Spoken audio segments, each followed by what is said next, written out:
Bye, guys. Have a good day at school today. I'm in a rush.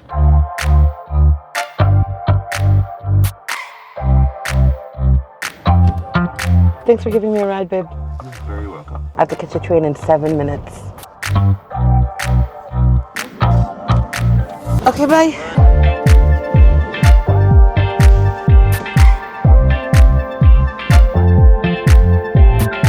Made it.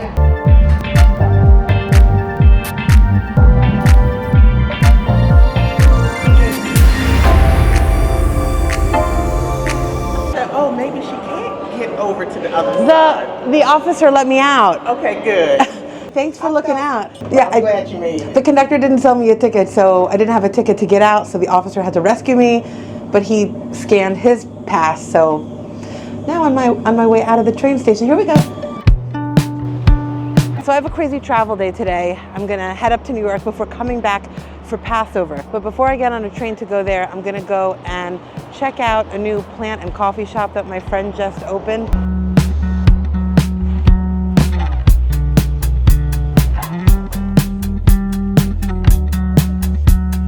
Congratulations! How is it? How do you feel? This is the second one? This is the second location, but the very first day, yeah, we're so excited. We've been working on this for a year. Only friends. Yeah, we didn't announce to anyone. We didn't post it anywhere. I always love your name, The Ground, which is, coffee and plants and stuff. So it's so cute. Thank you. Yeah, definitely a labor of love. It's like all the things that I love the most. Yummy things, sweet treats, plants, cute things. I love cute things, little giftable items.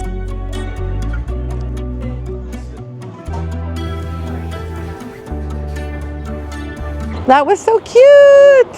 All right, I'm heading to the train now. But first, let me tell you why I'm dressed up. Tonight is Passover, so we're going to the Seder at my parents' house directly from the train station when I get back. Why am I going to New York for just a few hours? Well, I want to see this exhibit called something with the Supernova Massacre, but they brought apparently a bunch of artifacts from Israel to New York, and they're only going to be here for 4 weeks. So I wanted to make sure to check it out. And it seems kind of fitting, to see it just before Passover starts, which is a story about freedom. It's been 6 months since the attack on Israel. Anyway, I'm very curious about what they're going to show. Then I'm heading back to be with family for the holiday. Not that it's felt super festive this year or anything.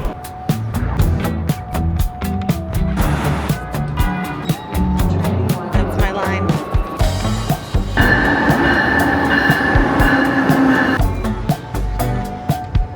The best place to work on the train is the dining car because they have these awesome tables. So it makes for a pretty productive ride. Here's my setup.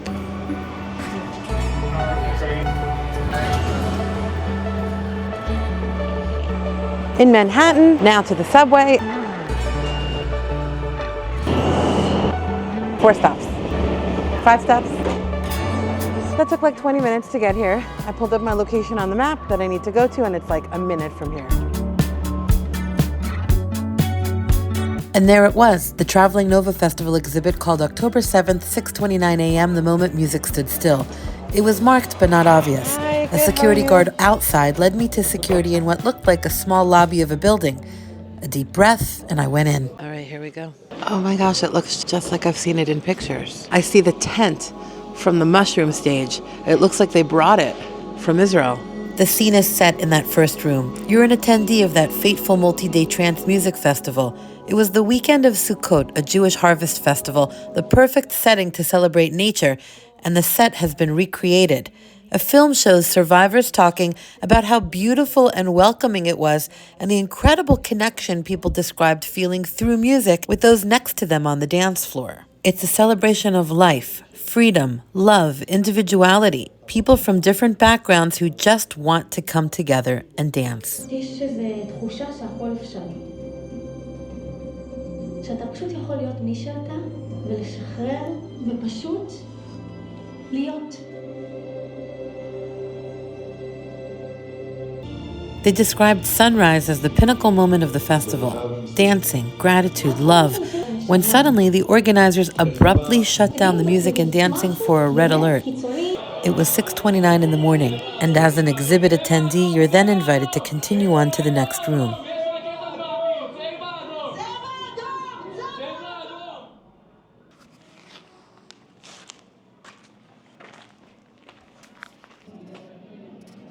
They're creating an atmosphere here as if we're going to the party. There's a sign on the wall here. I'm going to read it. As the festival ended and participants started packing up for the journey home, reports began to arrive of terrorist infiltrations and shooting around Route 232 and the nearby access roads. Many people ran from their vehicles, seeking shelter in the surrounding areas and in the bomb shelters at the side of the road. The festival production crews, as well as a few dozen revelers, remained on the festival grounds. On that Shabbat, random decisions meant the difference between life and death. The videos, objects, and equipment before you are completely authentic. Please touch them. Please pick up the cell phones and watch the videos. Oh my God. These are people's actual tents. These are people's actual cell phone videos.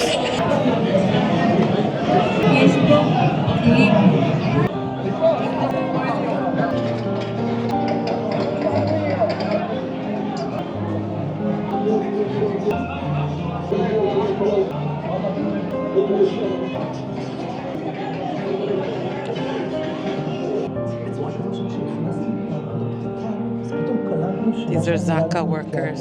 Oh, look. I was watching the video and then I realized that underneath the television there's a pair of shorts and you can see bullet holes in the crotch.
הרכבים נתקעו, אז כולם פשוט יצאו רגלי, וכולם פשוט הולכים בסלול, זה מרגיש שיכולים לראות בנו, מה זה בקלות.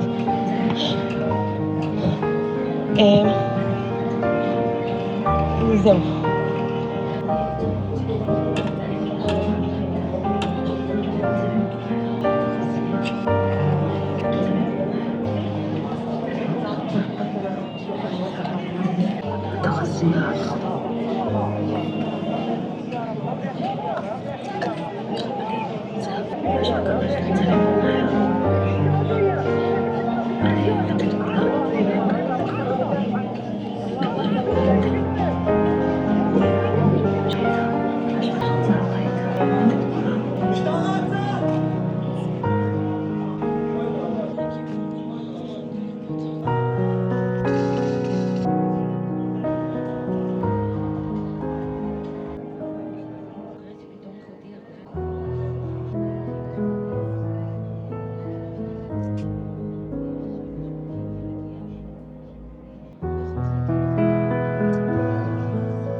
Up to this point, the entire exhibit had been devastating. The Lost and Found section was no different. It reminded me of archival Holocaust photos. But it was here in the Lost and Found that suddenly something amazing happened.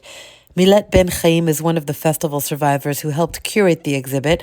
While walking through as if she was a visitor, she suddenly started to yell and cry with excitement. Did you just find your sweatshirt in the Lost and Found exhibit? It's so weird to be so emotional about it, but we lost so much that day, and it was my favorite sweatshirt, and I just saw it in the Lost and Found. It's a really weird thing to experience here because I have all the emotions going through this and listen again to the same soundtrack that we had right before. to see all of those videos. I have a lot of emotions right now. Your sweatshirt traveled all the way from Re'im to New York, and 6 months later you're finding it in the Lost and Found in the exhibit? Yeah, it's insane. Honestly, it's insane. I work here, if I can call it like that. Like, I'm part of the management group of this exhibit. So I'm very used to look at this for the great cause of, sharing this with the world, make sure it doesn't happen again, and to call for the return of the hostages. You work with this exhibit. How did you not see it before? This is the insane thing. This is why I think it's really crazy, because I'm used to see all of these things as we're preparing them, but now I'm here for the first time as a visitor. I came to see, I want to see the experience for others, and so I suddenly took off the hat of managing and just experience it. And here it is. I can't believe, because I looked for it for many times. So it's I don't know, it's a miracle. Can you show me? Yeah, of course. Oh, I'm about to pass out again. Wait. This is my sweatshirt. I love it so much. I can't believe it. Honestly, I can't believe it. There's so many things here. We don't know if someone was murdered. I know because this is mine. Wow. Oh my God, I can't believe I have it again. It's so small, but really when they take all of that away from you, I don't know, it's meaningful to me. You escaped? It's a whole story. Yeah. Yeah, I tried to run with the car, and then, the terrorists waited on both ends of that road shooting us. So we ditched the car and started running. I ran for 2 hours straight. You just go in between the terrorists. A lot of people falling down. And I found a place to hide in a bush, and I stayed there for 6 hours. The terrorists are surrounding you. You need to be completely silent.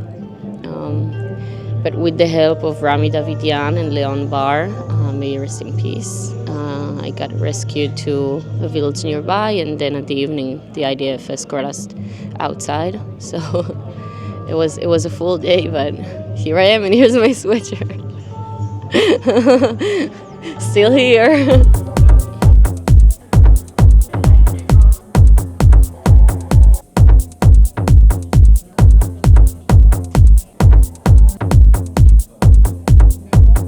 As I'm walking around this exhibit, I'm seeing a bunch of people, and one of them is this woman, Shir, and she's visiting in America from Israel. One of her friends is still kidnapped into Gaza. First of all, what do you think of the exhibit?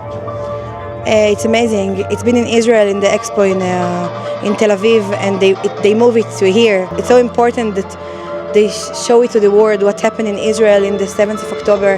What's it like to see this exhibit just before the first evening of Passover? I think it's the day that I need to see it, because in Pesach we say Me'avdut lecherut, and I believe today they will come back.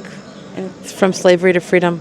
yeah, I really believe they will be back, and it will be hard for them, but they will be in freedom, I hope.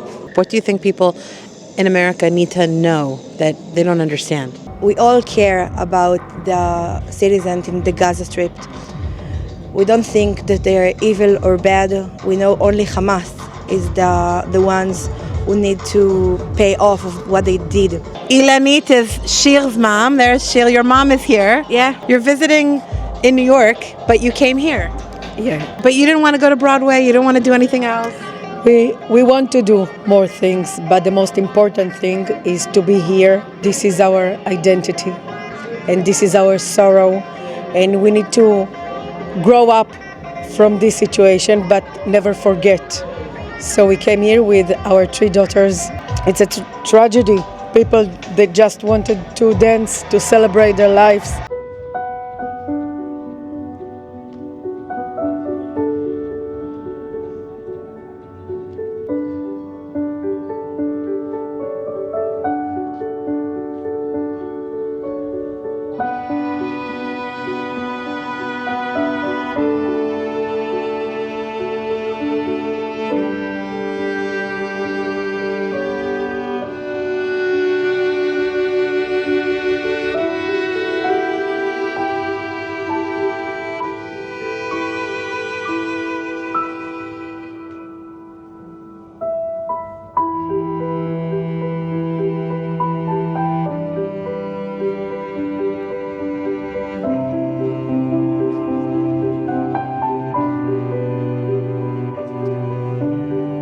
Towards the end of the visit, there's a tribute to the police, security, and medical staff that helped out during the Nova Festival.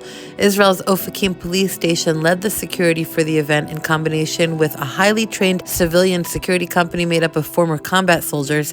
Their quick action saved thousands of people, but they were no match for the weaponry brought in by Hamas terrorists. 20 members of the Israel police and 10 from the Givati Brigade Shaked unit of Yagil, the private security company that was hired, were murdered, as were 2 paramedics from a private company also hired by the event. 6 security members were also taken captive by Hamas on October 7th. Collection and identification of bodies in the field took more than a month.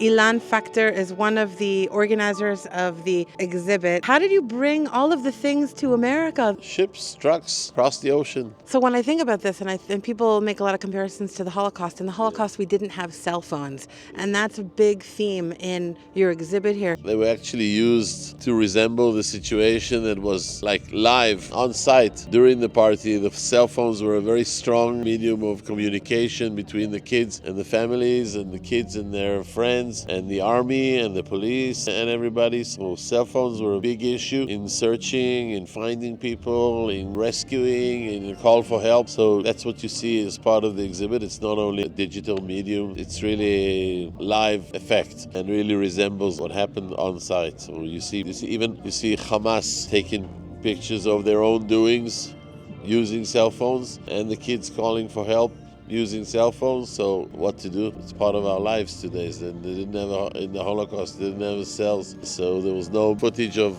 what happened. And it took 50 years to start remembering and presenting evidence from the Holocaust, and we think we need to start straight away.